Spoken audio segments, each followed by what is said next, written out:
Hi, everyone. We are so glad that you're able to attend our meeting. Our school and our teachers want to be working with our families to make our students truly value their learning. Our names are Alex Peaster and Tim Cole, and we are instructional support teachers within the district. We are hoping that this meeting provides you with a better understanding of how to interpret your students' grades and really support them in school. During this presentation, we plan to have a live chat available for questions and answers. You can submit questions at any time throughout the presentation using the YouTube comments, and we'll reply directly to your questions in real time.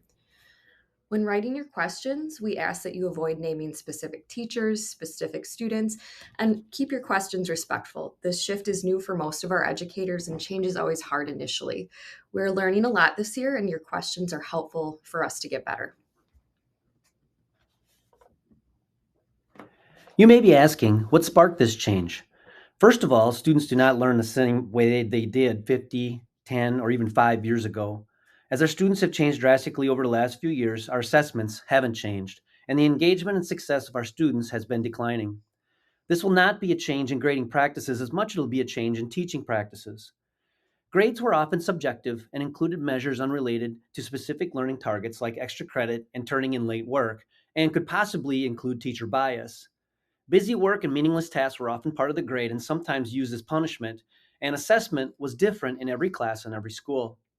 Grades also compared students to other students rather than informing teachers, students, and parents what they really knew. Students were often doing work with no clear learning objectives. There was never a good answer to the age old question, when am I ever going to use this stuff? So, why go to proficiency grading schemes?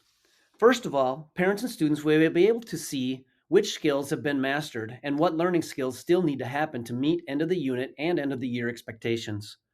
Parents will know that students who are proficient are prepared to move on to the next level of learning, as well as those who are developing will still have some gaps that need to be achieved. A proficiency score reflects the student's current level of performance, not an average score. Proficiency grading also helps teachers identify gaps in learning and focus on areas where students need more instruction. Assignment criteria will set a clearer set of expectations for the knowledge and skills students need to master grade level content. Students and teachers will also know what learning still needs to happen to reach proficiency. Proficiency based grades provide consistent expectations for all students across the district. Assigning fair and meaningful grades to students will always challenge teachers at every level. The process requires thoughtful and informed professional judgment combined with continual learning and collaboration. There will be careful examination of tasks students are asked to complete and the questions they are asked to answer to determine their learning. When consistency becomes a regular part of the grading process, we will be able to make accurate and valid decisions about the quality of our assessments and student performance. Discussions about grading and assessment will change how we look at scores. They will consist of deeper understandings about what students need to learn and engage students to become greater participants in their learning. So, what is the difference? What will grades look like now? This is an example that shows the difference with more detail. Currently, in some schools and traditionally, a test or project or assessment was handed back with a percentage and a letter grade at the top. A percentage indicates that the student has received or accumulated that percentage of the total points available on that particular assessment. What it doesn't do is communicate what the student has learned or really still needs to learn. And the expectations behind the percentage can be extremely varied from teacher to teacher. Proficiency scoring, on the other hand, defines clear criteria for what a score means in regards to learning, and this criteria is consistent across all teachers of that subject in the district.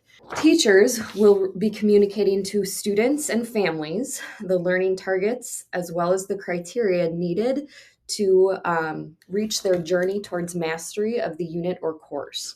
The feedback that comes with the assessment will look more like the example on the right, such as you know how to explain what happened in each key event that led up to the Civil War, but you still need to connect how these events spurred the North and South to declare war.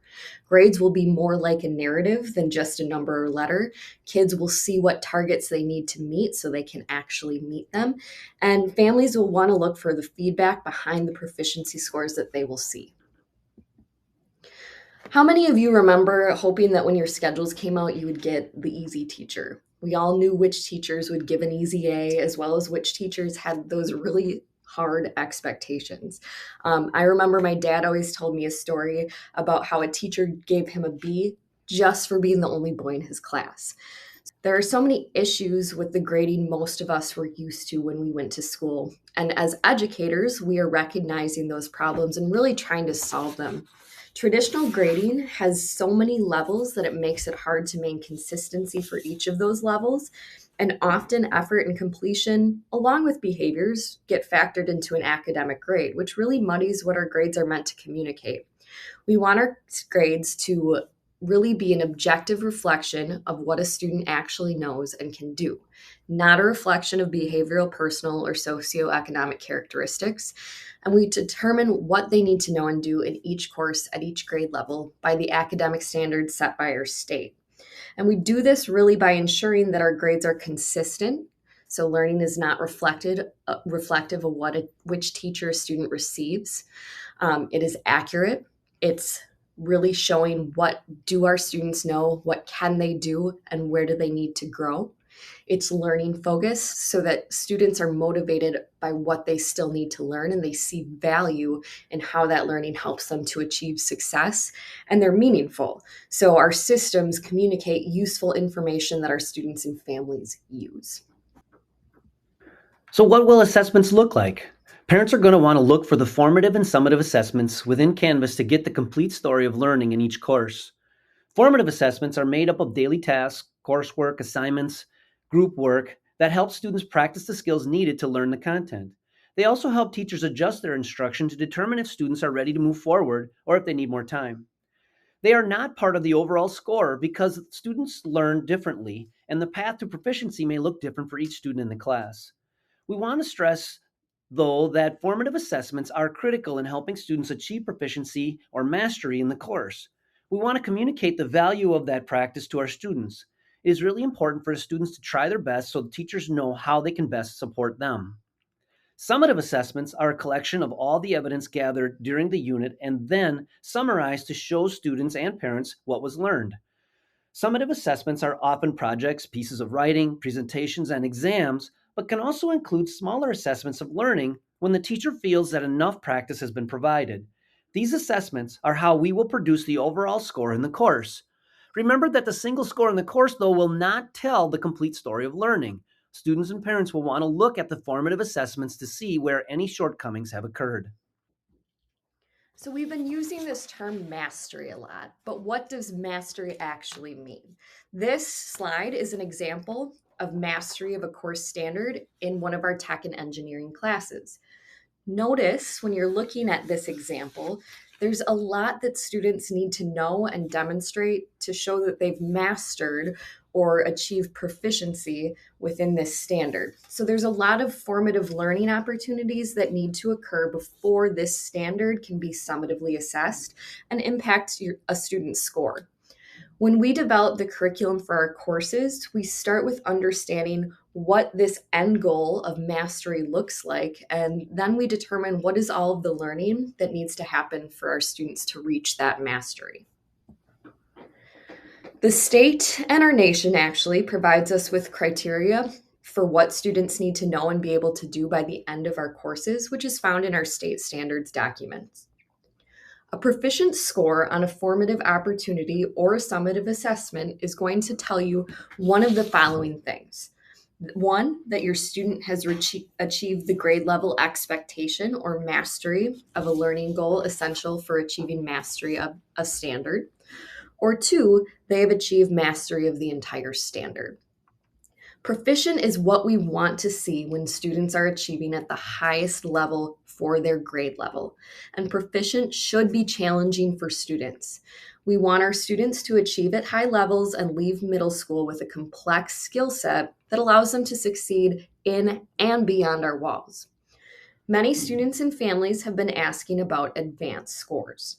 An advanced demonstration of learning indicates that students have demonstrated evidence of learning that is beyond grade level mastery of that target or standard at that point in the year. Not all standards or targets allow for advanced opportunities to demonstrate learning.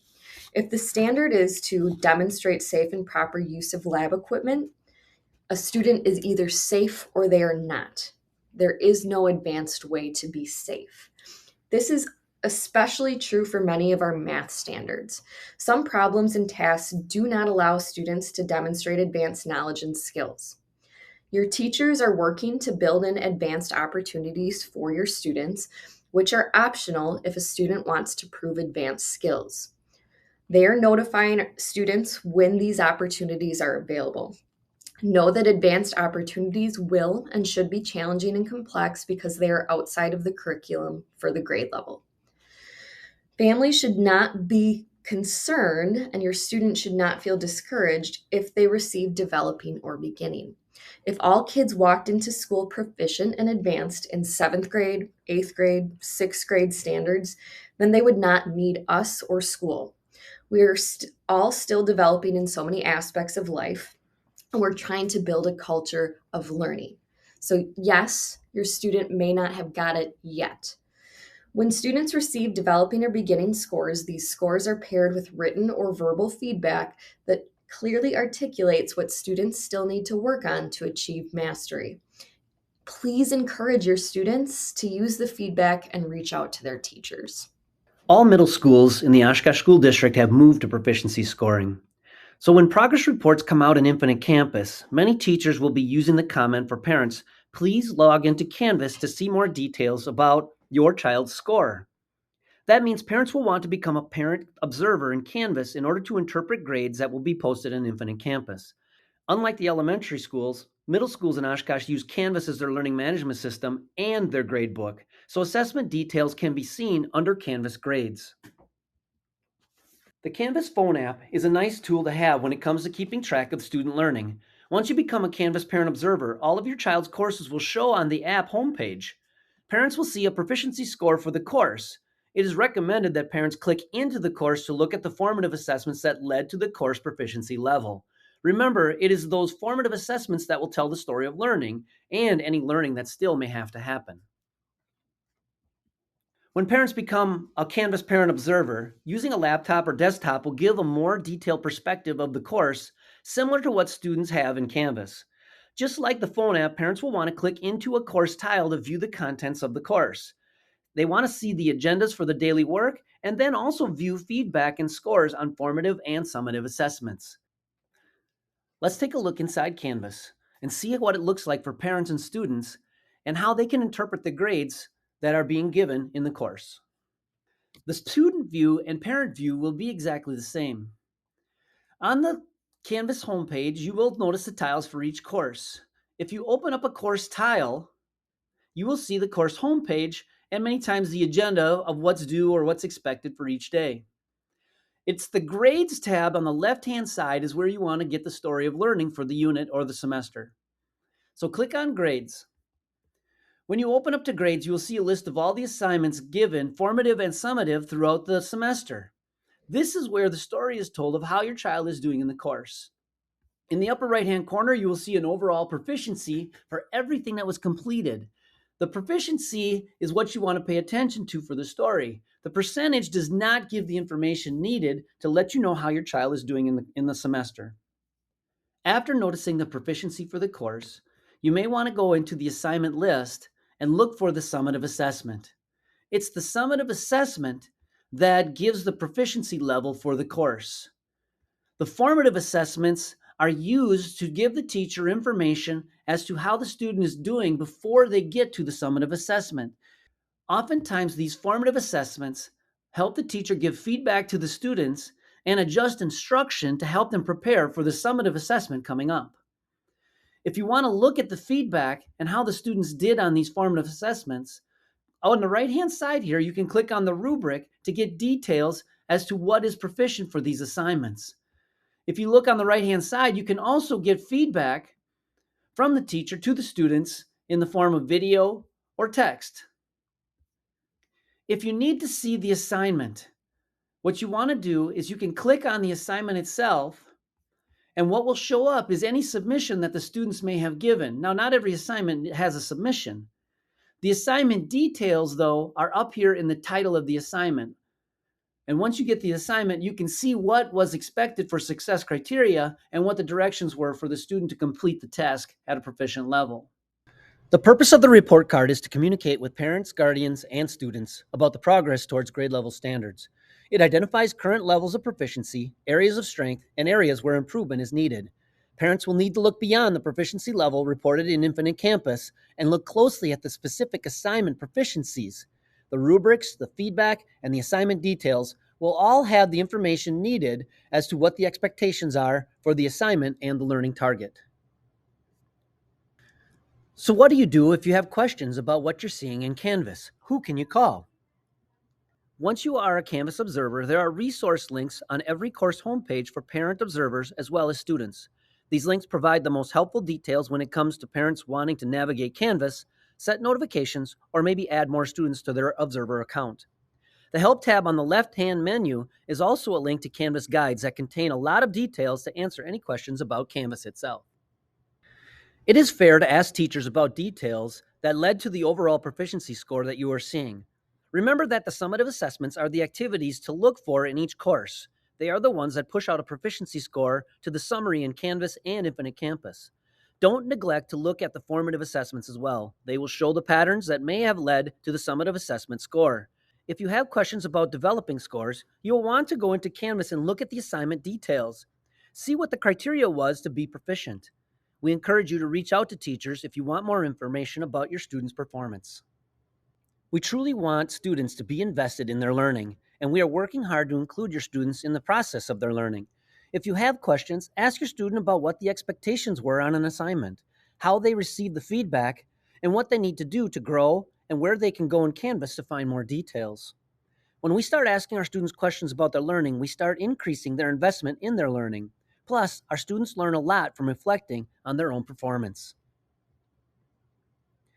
If you have any questions about this presentation, please add your questions to the YouTube comments below.